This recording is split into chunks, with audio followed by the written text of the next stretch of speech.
Assalamualaikum warahmatullahi wabarakatuh. Halo semua. Hamdan asyukranillah, assalatu wassalamu ala rasulillah, wala haula wala quwata illa billah, la nabiyya ba'dah.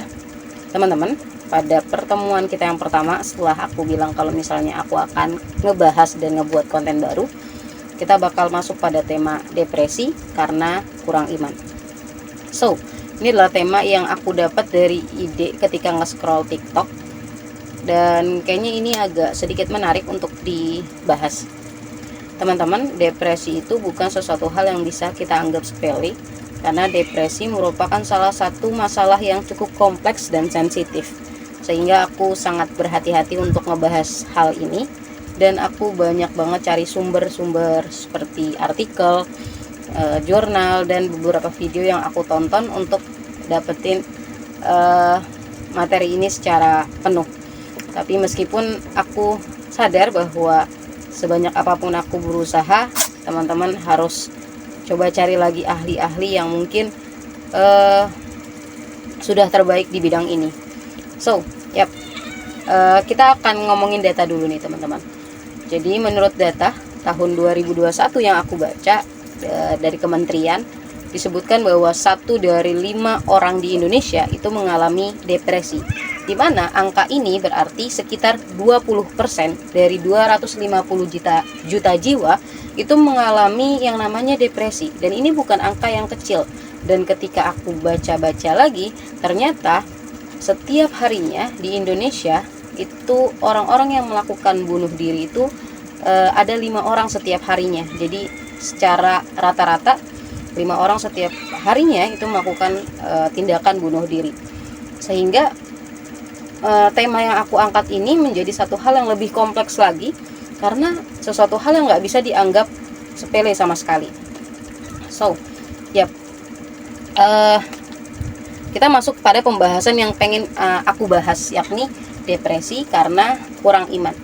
Jadi sering banget kita dengar orang-orang mengkaitkan antara satu hal ini, depresi ini berkaitan sama tingkatan keimanan kita, kurang iman gitu. Banyak banget stigma-stigma negatif yang terbentuk, kayak nggak deket kali sama Tuhannya, makanya hatinya gersang, terus jarang nih ibadahnya, pasti kurang iman nih gitu. Nah, hal-hal ini terbentuk, stigma-stigma negatif ini terbentuk oleh orang-orang yang tidak bertanggung jawab dan melahirkan stigma negatif yang seakan-akan itu orang-orang yang beragama yang nuduh gitu. Sehingga para psikolog muslim itu merasa punya PR atau punya tanggung jawab untuk menghapus mitos-mitos ini, di mana stigma-stigma negatif yang menyatakan bahwa depresi itu karena kurang iman. Nah, sebelum kita akan masuk pada definisi dari depresi itu sendiri, kita akan pahami dulu teman-teman bahwa depresi ini adalah suatu hal yang nggak bisa dianggap sebagaimana kesedihan biasa. Misalnya aku kasih contoh, kayak kita datang ke rumah makan gitu, terus ada salah satu makanan yang kita pengen banget nih, tapi ketika kita ngelihat dompet kita, ternyata harganya itu nggak sesuai sama isi dompet kita, atau kita bawanya kurang gitu duitnya. Nah, kita bakal balik tanpa ngebeli makanan yang kita pengen banget. Nah, perasaan itu namanya kesedihan, dan itu biasa. Kesedihan semacam ini itu nggak bisa dibilang depresi. Jadi kalau misalnya disimpulkan, orang-orang yang mengalami kesedihan belum tentu mengalami depresi, dan orang-orang yang mengalami depresi itu udah pasti sedih.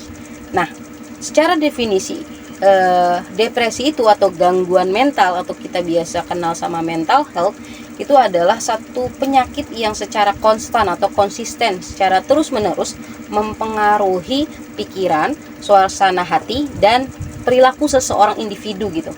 Nah, bahkan depresi ini juga mampu untuk mempengaruhi struktur dan fungsi otak, sehingga cara kerja otak kita yang tadinya normal itu jadi melambat. Oke. Nah, apa aja sih tanda-tanda dari depresi selain daripada sedih yang tadi kita bilang? Pertama, orang-orang yang depresi ini lebih mudah untuk ngerasa lelah dan mereka lebih lesu gitu. Terus mereka mudah terserang penyakit, jadi sakitnya terus menerus. Masalah sama pencernaan mereka, terus mereka kurang tidur atau justru mereka terlalu banyak tidur, mereka kurang makan atau justru mereka terlalu banyak makan, mereka kehilangan minat sama hal-hal yang mereka dulu suka, mereka selalu ngerasa gelisah, terus mereka sulit buat berkonsentrasi, mudah marah, mereka selalu ngerasa bersalah, nggak berharga, dan tidak berdaya, putus asa, sampai akhirnya mereka melakukan tindakan seperti self injury, kayak tendang-tendang meja, terus pukulin pala ke tembok, sampai ke motong urat nadi, dan yang terakhir yaitu bunuh diri. Nah, hal ini harus dicegah, dan kita akan cari tahu dulu nih, apa sih yang menyebabkan seseorang itu mengalami depresi. Dan ternyata ada 3 faktor yang mengalami seseorang itu mengalami depresi. Yang pertama yakni faktor biologis, kayak keturunan atau genetik, masa dalam kandungan, proses persalinan, nutrisi, riwayat trauma kepala, dan adanya gangguan anatomi dan fisiologi saraf. Jadi setelah aku baca-baca, dikatakan bahwa orang-orang yang memiliki faktor genetik itu 5 kali lebih besar kemungkinannya mengalami depresi dibandingkan orang-orang yang nggak punya faktor itu. Jadi orang-orang yang punya faktor genetik itu akan mengalami depresi klinis yang berkepanjangan 5 kali lebih banyak kemungkinannya daripada orang-orang yang nggak punya faktor itu.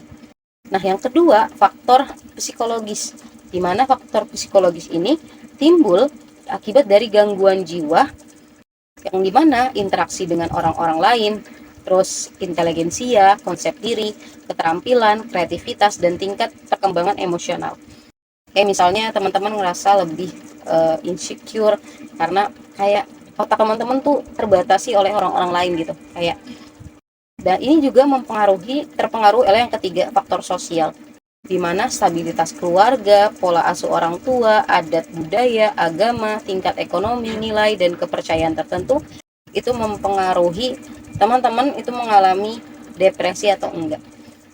Sehingga ada banyak banget orang-orang yang bunuh diri itu akibat daripada sekitar mereka gitu, bullying, mereka ngerasa nggak diterima, atau oleh pola pikir mereka sendiri gitu, dan ini bermasalah dan perlu untuk dibenahi. Kita akan mulai dari salah satu kisah yang ditulis oleh Aisyah Stacey dalam artikel About Islam pada hari Sabtu 26 September 2023 2022 kalau nggak salah. Jadi pertama kali Aisyah Stacey itu mengalami depresi, dan dia mengurung dirinya di rumah selama berminggu-minggu, dimana akhirnya pertama kalinya Aisyah Stacey ini memutuskan untuk keluar dari rumah setelah mengalami depresinya itu. Tujuan pertama si Aisyah Stacey ini keluar itu untuk mendatangi sebuah kajian di rumah temannya. Lantas, salah satu kalimat yang paling highlight pada ceramah saat itu adalah seorang penceramah pada saat itu mengatakan bahwa depresi adalah pertanda lemahnya iman. Nah, Aisyah Stacey ini kaget gitu, shock gitu, stok berat, karena apa iya ya saya ngalamin saya kurang imannya, apa iya ya, oh ternyata saya selama ini berminggu-minggu tuh karena kurang iman gitu. Kok bisa sih si penceramah ini tahu gitu saya lagi ngalamin hal ini gitu, dari mana dia tahu gitu kan.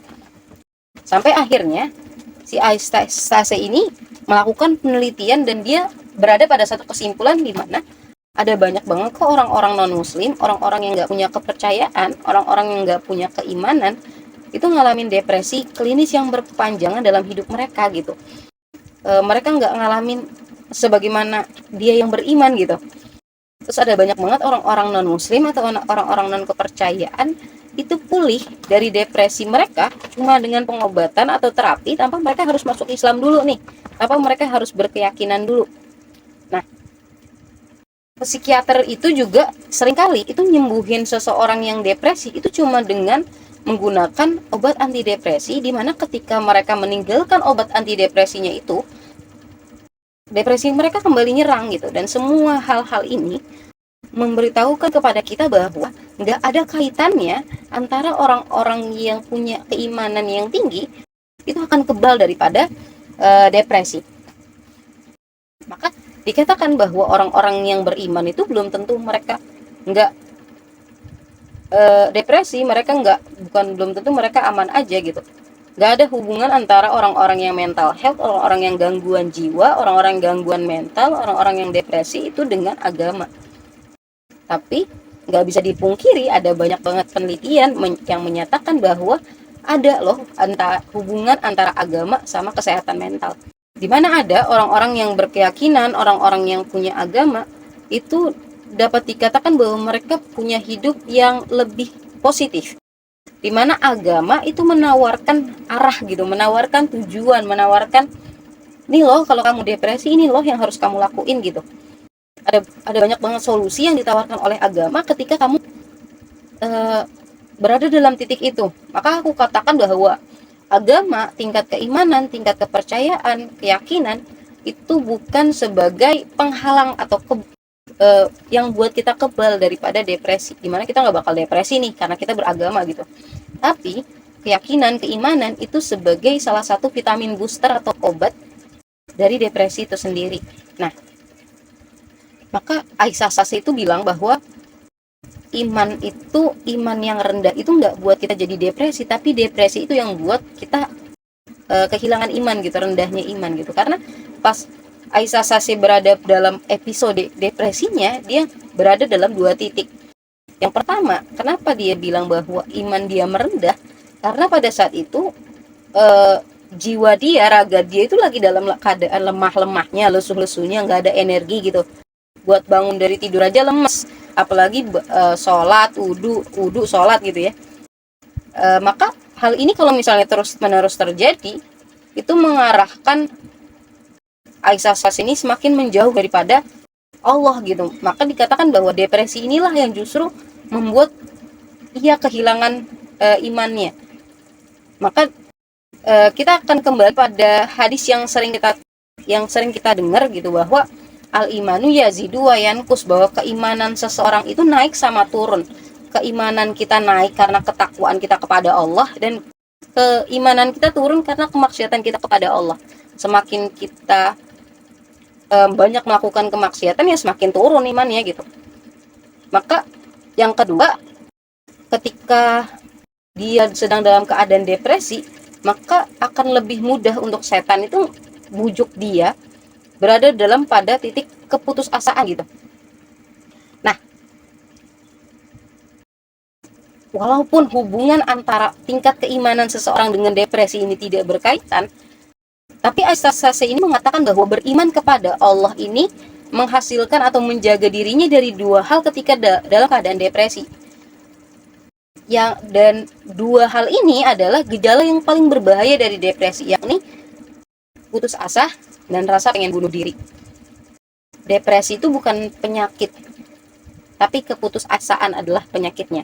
Kalau kita percaya bahwa Allah itu ada dan hari akhir itu ada, seberapa panjang jalan yang bakal kita lewatin dan seberapa keruh terowongan yang bakal kita jalanin, kita bakal tetap melihat secercah cahaya untuk menuntun kita dan memberi kita kekuatan untuk bertahan.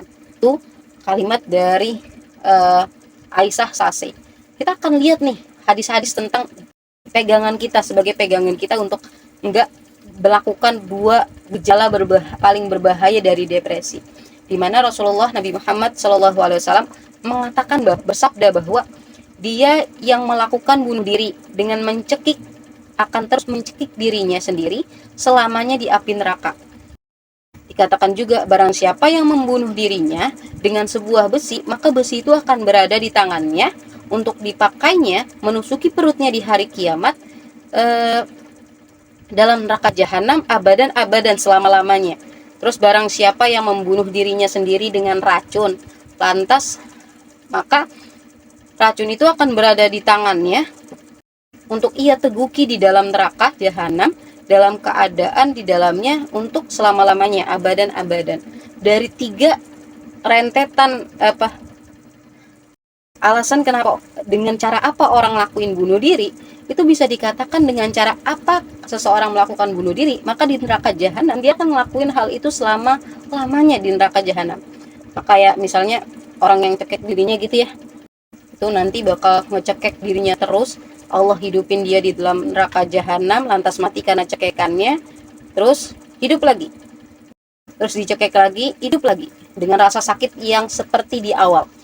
Orang-orang yang nusuk dirinya pakai pisau, dia bakal terus-terusan nusuk dirinya, dibangunin lagi sama Allah, dimatiin lagi, dibangunin lagi, dimatiin lagi, dibangunin lagi, dimatiin lagi, selama-lamanya, abadan-abadan, dengan rasa sakit yang sama. Terus orang-orang yang minum racun, ya bakal terus minum racun, mati minum racun, dibangunin lagi, dan itu dengan rasa sakit yang sama seperti di awal.